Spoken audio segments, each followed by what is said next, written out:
అద్దం పగిలితే శబ్దం వస్తుంది, కానీ గుండె పగిలితే నిశ్శబ్దం అయిపోద్ది. వేదన కలిగితే, బాధ కలిగితే మనసులో ఉన్న మనుషులకు చెప్పుకోగలుగుతాం, కానీ మనసులో ఉన్న మనుషులే గాయాన్ని రేపితే ఇంకెవరికి చెప్పుకుంటామండి? అంటున్నారా నేను చెప్పే మాట?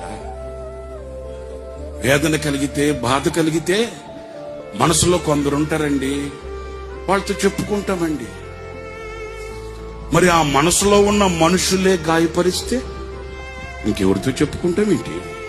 దేహానికి గాయమైతే కుదుట పడుతుంది, ఎవరో సహాయం చేస్తారు, మేలు కలుగుతుంది.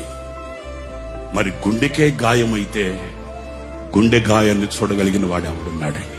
ఆ గుండెకు కలిగిన గాయమే ఒక గేయం. ఆ గేయమే ఈ సంవత్సరానికి మనందరికీ ఒక పాఠం.